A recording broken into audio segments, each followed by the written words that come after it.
اعوذ باللہ من الشیطان الرجیم بسم اللہ الرحمن الرحیم۔ امیر المومنین جناب عمر فاروق رضی اللہ عنہ نے 13 ہجری میں رومیوں سے جنگ کرنے کے لیے ایک فوج روانہ کی تھی، جس میں جناب عبداللہ بن حذافہ رضی اللہ عنہ بھی شریک تھے۔ مسلم مجاہدین کی صداقت ایمانی، عقیدہ کی پختگی اور اللہ تعالیٰ کی راہ میں ان کی جاں بازی اور جان نگاری کی خبریں قیصر روم تک پہلے سے پہنچی ہوئی تھیں۔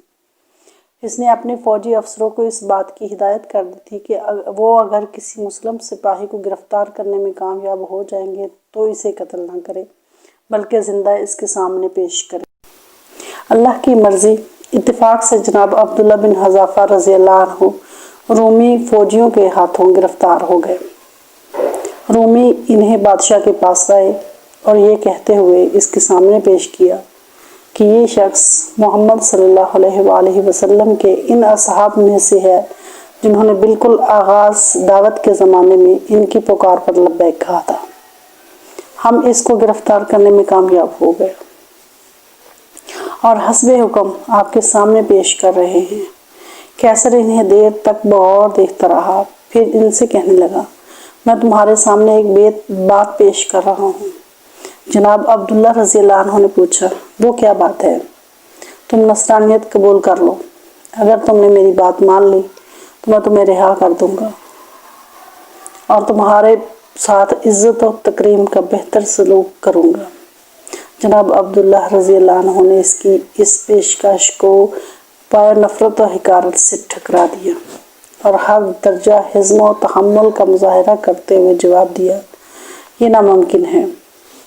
موت مجھے تمہاری اس پیشکش سے ہزاروں گنا زیادہ محبوب ہے۔ میں دیکھ رہا ہوں کہ تم ایک نہایت عقل مند و دانا آدمی ہو۔ اگر تم میری یہ پیشکش قبول کر لو تو میں تمہیں اپنے اقتدار میں شریک کر لوں گا۔ قیصر ان کو شیشے میں اتارنے کی کوشش کر رہا تھا۔ بادشاہ کے اس بے وزن پیشکش کو سن کر بوجھل زنجیروں میں جکڑا ہوا قیدی بے ساختہ مسکرا پڑا اور اس نے نہایت بے نیازی اور لاپرواہی کا مظاہرہ کرتے ہوئے جواب دیا، اللہ کی قسم، اگر تم عرب و عجم کی ساری سلطنت بھی مجھے دے دو اور اس کے بدلے میں صرف یہ چاہوں کہ میں ایک لمحے کے لیے دین محمد صلی اللہ علیہ وسلم سے پھر جاؤں تو بھی میرے لیے قطعاً ناقابل قبول ہے۔ قیصر نے دھمکی دیتے ہوئے کہا، تب میں تم کو قتل کر دوں گا۔ جناب عبداللہ رضی اللہ عنہ نے اس کی دھمکی سے مرعوب ہوئے بغیر جواب دیا، تمہاری مرضی، جو چاہو کرو۔ پھر قیصر نے انہیں ٹکٹکی تبائی جس سے مجرموں کے ہاتھ پاؤں باندھ کر کوڑے یا بید مارتے ہیں پر باندھنے کا حکم دیا۔ اس حکم کی فوراً تعمیل کی گئی اور انہیں ٹکٹکی پر باندھ دیا گیا۔ اس کے بعد اس نے جلاد سے رومی زبان میں کہا کہ اس کے دونوں ہاتھوں کے آس پاس تیر چلاؤ۔ وہ اس وقت بھی انہیں نصرانیت قبول کرنے کی دعوت دے رہا تھا، مگر انہوں نے انکار کر دیا۔ پھر اس نے جلاد کو اس کے پاؤں کے ارد گرد تیر مارنے کا حکم دیا۔ اس دوران میں بھی وہ انہیں اپنا دین چھوڑنے کی دعوت دیتا رہا، لیکن انہوں نے پھر بھی انکار کیا۔ تب قیصر نے جلاد کو رک جانے کا اشارہ کیا اور کہا کہ اسے تختہ دار سے نیچے اتار دو۔ پھر اس نے ایک بڑی سی دیگ منگوائی، اس میں تیل ڈلوایا اور اسے آگ پر رکھوا دیا۔ جب تیل کھولنے لگا تو اس نے مسلم قیدیوں میں سے 2 آدمیوں کو بلوایا اور ان میں سے ایک کو کھولتے ہوئے تیل میں ڈلوا دیا۔ اس میں ڈالتے ہی ان کے بدن کا گوشت الگ ہو گیا اور ہڈیاں نظر آنے لگیں۔ قیصر نے جناب عبداللہ بن حذافہ رضی اللہ عنہ کی طرف رخ کرتے ہوئے کہا، ان کو نصرانیت قبول کرنے کی دعوت دی، مگر انہوں نے پہلے سے بھی زیادہ سختی کے ساتھ اس کی دعوت کو رد کر دیا۔ جب وہ ان سے بالکل مایوس ہو گیا تو انہیں بھی اسی دیگ میں ڈالنے کا حکم دیا جس میں ان کے دونوں ساتھیوں کو ڈالا گیا۔ جب انہیں کشا دیگ کی طرف لے جایا جا رہا تھا تو ان کی آنکھیں اشک آلود ہو گئیں۔ سپاہیوں نے قیصر سے کہا کہ یہ رو رہا ہے۔ قیصر خوش ہوا کہ اب ان کی ہمت جواب دے گئی ہے۔ اس نے سپاہیوں سے کہا کہ اسے میرے پاس لاؤ۔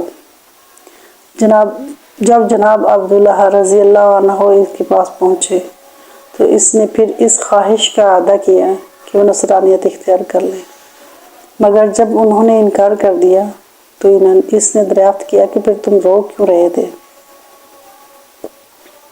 جناب عبداللہ رضی اللہ عنہ نے جواب دیا، میرے دل میں یہ خیال آیا کہ عبداللہ اس وقت تم اس دیگ میں ڈال دیے جاؤ گے اور تمہاری جان نکل جائے گی، حالانکہ میری خواہش تھی کہ کاش میرے بدن میں اتنی ہی جانیں ہوتی جتنے بال ہیں، اور وہ تمام جانیں ایک ایک کر کے اللہ کے دین کے لیے اس دیگ میں ڈالی جاتی۔ اسی خیال پر مجھے رونا آ گیا۔ ہرقل نے پوچھا، اچھا کیا تم میرے سر کو بوسہ دے سکتے ہو؟ اگر تم ایسا کرو تو میں تم کو رہا کر دوں گا۔ جناب عبداللہ رضی اللہ عنہ نے سوال کیا، میرے دوسرے تمام مسلمان ساتھیوں کو بھی؟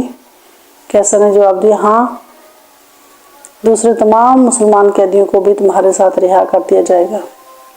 جناب عبداللہ بن حذافہ رضی اللہ عنہ کہتے ہیں کہ میں نے دل میں سوچا کہ یہ اللہ کا ایک دشمن ہے، اگر میں اس کے سر کو بوسہ دے دوں تو یہ اس کے بدلے میں مجھے اور تمام مسلمان قیدیوں کو رہا کر دے گا۔ ایسا کر لینے میں میرا کیا نقصان ہے؟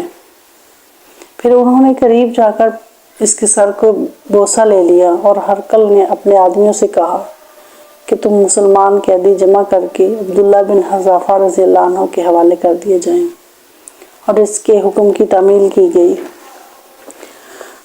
جب جناب عبداللہ بن حذافہ رضی اللہ عنہ خلیفہ کی خدمت میں پہنچے تو انہوں نے اپنی یہ آپ بیتیاں ان کو سنائی، جس کو سن کر وہ بہت خوش ہوئے، اور قیدیوں کو دیکھا تو فرمایا کہ ہر مسلمان پر یہ حق ہے کہ عبداللہ بن حذافہ رضی اللہ عنہ کے سر کو بوسہ دے، اور یہ حق سب سے پہلے میں ادا کر رہا ہوں۔